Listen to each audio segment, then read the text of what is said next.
This year's session is expected to have a focus on how to spend more than $1 billion in pandemic relief aid. NTV's Steve White talked with some state senators about what they hope that money will go towards. It's the first day for a dozen term-limited senators, and their final year comes with $1 billion to spend. Please join me in prayer.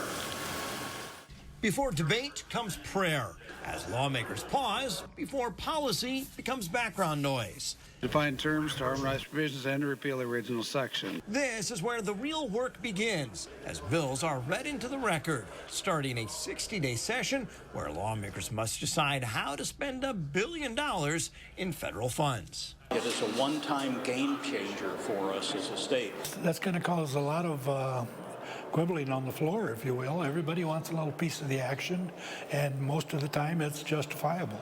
Infrastructure tops the list for many. To the extent we can utilize those funds to help develop our broadband infrastructure, that would be an excellent use of some of those dollars. What we experienced with COVID, with sending kids home from school and telemedicine, we recognize the need for expansion there.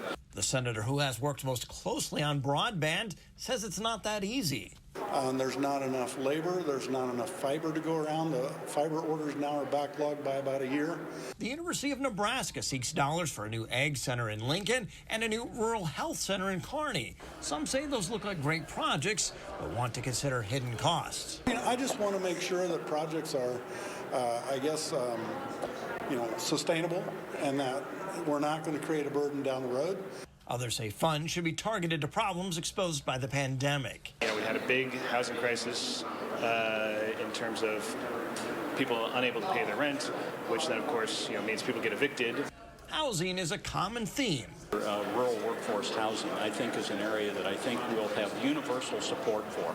12 senators are term limited. 6 are running for other state offices, which could lead to grandstanding and bills meant to generate campaign buzz, all with 60 days to do business and $1 billion to spend.